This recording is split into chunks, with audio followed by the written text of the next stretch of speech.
کسی نے جا کے پوچھا جی آپ ابو بکر صدیق رضی اللہ تعالی عنہ کی مجھے حدیث چاہیے، تو انہوں نے اپنے شاگردوں میں سے کسی سے کہا کہ آپ سیدنا ابو بکر صدیق رضی اللہ تعالی عنہ کی جو مرویات ہیں میری لائبریری میں، جتنی بھی کتابیں ہیں ان میں سے جو 23 نمبر جلد ہے وہ لے کے آئیں۔ بندہ حیران ہو گیا، سیدنا ابو بکر صدیق رضی اللہ تعالیٰ عنہ کی جتنی بھی مرویات ہیں غالباً 40 ہوں گی 50 ہوں گی، یہ اس کو 23 جلد نمبر کہہ رہا ہے، وہ آگے پیچھے کتنی جلدیں ہیں، اللہ اکبر۔ تو جب انہوں نے کتاب پیش کی تو انہوں نے پوچھ لیا ابراہیم بن سعید سے کہ شیخ میں نے تو ایک حدیث مانگی ہے اور آپ نے کہا جب تلک مجھے ایک سند کے 30 ترک نہیں مل جاتے، 30 بندوں سے میں تصدیق نہیں کر لیتا، تب تک میں یقین نہیں کرتا، میں اپنے آپ کو یتیم سمجھتا۔ اور ایک جگہ نہیں، یہاں وہاں پھر جانا، پھر سفر کرنا۔ اللہ تعالیٰ آپ کو سعادتوں سے نوازے۔ یہ آج کل حدیث لوگ بیان کر دیتے ہیں جی یہ حدیث ایسی ہے، حدیث کا پتہ ہی نہیں ہوتا، حدیث مرسل ہے، مرسل کا بھی پتہ نہیں ہوتا۔ حالانکہ مرسل اس حدیث کو یہ عرف عام میں یہی ہے کہ تابعی اگر صحابی کا ذکر چھوڑ کے ڈائریکٹ رسول اللہ صلی اللہ علیہ وسلم سے بیان کرے تو وہ مرسل روایت ہے۔ بعض نے اس کو مانا بھی ہے، بعض نے اس کو نہیں مانا۔ امام حنیفہ رحمہ اللہ نے 2 شرطیں رکھی ہیں پھر مانا ہے، امام شافعی رحمہ اللہ اس کو نہیں مانتے۔ بات یہ ہے کہ ایک ہے مرسل صحابی، صحابی کلو ہم صدوق، سارے کے سارے سچے تھے۔ اب ایک صحابی اگر یہ کہتا ہے کہ اللہ کے نبی نے یہ کہا ہے، سنا اس نے صحابی سے، نبی سے نہیں سنا، اب اس کو مرسل صحابی کہتے ہیں، مگر یہ روایت صحیح ہے۔ جب یہ سیکھیں گے تو پتہ چلے گا، جب علوم حدیث کو پڑھیں گے، جب علل الحدیث، جرح و تعدیل، ناسخ منسوخ، یہ سارے علوم پڑھیں گے تو پتہ چلے گا۔ اس لیے امام نسائی نے ایک اصطلاح بیان کی ہے الرحلہ یا الرحلہ، کہ ان کے سفر چیک کرو۔ یہ محدث جو ہے وہ اپنے آپ کو بڑا محدث کہتا ہے، اس نے سفر کتنے کیے ہیں علم کو حاصل کرنے کے لیے، کتنے سفر کیے؟ پتہ چلا کہ اس نے حجاز کا بھی سفر کیا ہے، مصر کا بھی سفر کیا ہے، دمشق کا بھی سفر کیا ہے، بہت بڑے سفر کیے ہیں اس نے۔ تو کہا اس کا علم مضبوط ہے، اس نے علوم حدیث کو سیکھا، اس نے حدیث اور سنت کو محفوظ کیا، اس نے مختلف طرقوں سے حدیث کو جانچا ہے، پھر اس کو یاد کیا ہے، پھر اس کو آگے بیان کیا ہے۔ ایسے نہیں ایک حدیث سنی اس کو سنا دیا، حدیث سنی اس کو سنا دیا۔ اور یہ جو آپ نے کام کیا ہے، اللہ اکبر۔ مجھے امام ابن حاتم الرازی جو بہت بڑے جرح و تعدیل کے امام تھے، ان کی بات یاد آ گئی کہ انہوں نے کسی نے کہا جی یہ حدیث سنا دی، ان کے سامنے حدیث رکھ دی۔ آج کل تو یہاں علماء بیٹھے ہوتے ہیں، حدیث کو سناتا ہے تو وہ بھی آنکھیں بند کر کے اللہ ماشاء اللہ، جنہوں نے محنت کی ہے وہ کہتے ہیں شاید حدیث ہی ہے۔ امام ابن ابو حاتم الرازی جب حدیث اس کے سامنے پڑھی گئی تو انہوں نے کہا یہ حدیث صحیح نہیں ہے، اس طرح صحیح ہے، اس طرح غلط ہے، یہ فلاں کا جو آپ نے واسطہ بیان کیا یہ ٹھیک نہیں ہے۔ کہا جی آپ نے کیسے کہہ دیا، نہ آپ کے پاس کتاب ہے نہ کچھ ہے۔ اللہ اکبر۔ کہا میرے استاد ہیں امام ابو زرعہ، ان کے پاس چلے جاؤ، الرازی، ان سے پوچھ لو۔ یہاں تو اگر کوئی مولوی بات کہہ دے نا تو وہ کہتا ہے جو میری زبان سے نکلی ہے بس وہی سچی ہے، یہ حرف آخر ہے۔ اگر وہ غلط کہہ دے تو آپ اس کو جتنی مرضی دلائل پیش کر دیں بھی آپ کی بات غلط ہے، وہ نہیں مانیں گے۔ کہا جی آپ میرے استاد ہیں امام ابو زرعہ الرازی، ان سے پوچھ لیں کیا یہ میری بات صحیح ہے۔ اس صاحب نے جو حدیث کا صحیح حدیث کا متلاشی تھا ان کے سامنے بات رکھی۔ اسی طرح جب روایت پڑھی، جو غلطیاں امام ابن ابو حاتم نے نکالی تھیں وہی امام ابو زرعہ نے نکال دی، وہی۔ کہا جی آپ کے پاس کوئی کتاب نہیں ہے، نہ آپ کے شاگرد کے پاس کوئی کتاب ہے۔ کہنے لگے، انہوں نے ایک بہت پیاری بات کی، کہا آپ سنار کے پاس سونا لے کے جاتے ہیں تو وہ اس کو پکڑ کے یوں اس کو اچھالتا ہے اور کہتا ہے یہ کھوٹا ہے، یہ کھرا ہے، اس کے پاس کوئی کتاب ہوتی ہے؟ ایسے ہی جو علوم حدیث پہ کئی سال لگاتا ہے اس کو سیکھنے، سکھانے، سمجھنے اور سمجھانے کے لیے، اللہ تعالیٰ اس کا سینہ کھول دیتے ہیں. پھر وہ جو حدیث پڑھتا ہے اس کو سمجھ جاتا ہے یہ حدیث صحیح ہے یا ضعیف ہے.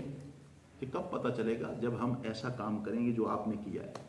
اللہ تعالیٰ شیخ محترم کو زندگی، صحت، تندرستی سے نوازے، مزید ان سے دین کا کام لے. بات میری لمبی ہو جائے گی، تو آخر میں جس طرح شیخ آپ کو، پروفیسر مزمل حسن شیخ صاحب آپ کو یہ نصیحت کر رہے تھے، نیک عمل بھی ساتھ کریں. تہجد کا اہتمام، اشراق کا اہتمام، قرآن پاک کی تلاوت، اس علم کو سیکھنے کے ساتھ ساتھ یہ کام تو بہت بڑا ہے، مگر اس کو آپ کیسے سنبھال سکتے ہیں جب آپ کی زندگی میں عمل بھی ہو. یہ نہیں ہے سنا اور آگے سنا دیا. نمازوں کا پتہ، جیسے وہ کہہ رہے تھے، میں ایسی جگہ پہ بھی گیا ہوں کہ وہاں حافظوں کی جماعت تو بہت ہے لیکن جماعت کے ساتھ حافظ کوئی بھی نہیں. یہ نہیں ہونا چاہیے. اس علم کو اگر محفوظ رکھنا چاہتے ہیں آپ، اگر اس علم کو سیکھنے کے بعد یہ چاہتے ہیں من و ان اسی طرح ہم آگے پہنچائیں اور اللہ تعالی ہمیں وہی ثواب دے جو امام شافعی رحمہ اللہ نے کہا کہ ان کی حیثیت صحابہ کرام اور تابعین سے کم نہیں ہے، تو پھر بھائی عمل کرنا ہوگا. یہ کام تو بہت بڑا ہے لیکن اس کے ساتھ آپ عمل کریں، انشاءاللہ یہ بات رنگ لائے گی. اور میں کہتا ہوں فی الوقت ایسے ہی علماء تیار کرنے کی ضرورت ہے، ایسے علماء تیار کرنے کی ضرورت ہے جو علماء حدیث کے سکم، اس کے درائد اور روایت کے علوم کو جانتا ہو، اس کی سند کو اور اس کے متن کے علوم کو جانتا ہو، کہاں کہاں سکم ہے اور کہاں کہاں صحت اور درستگی ہے، وہ اس کے فرق کو جانتا ہو. آج ان علماء کی ضرورت ہے.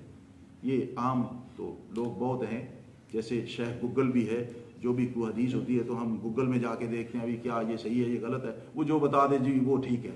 بھائیو یہ کام صحیح نہیں ہے. جیسے شیخ بھی فرما رہے تھے، آپ کو ایسے تو بہت ہی ملیں گے جو اوٹ پٹانگ کی باتیں، اور فی زمانہ روپیے بہت ہیں.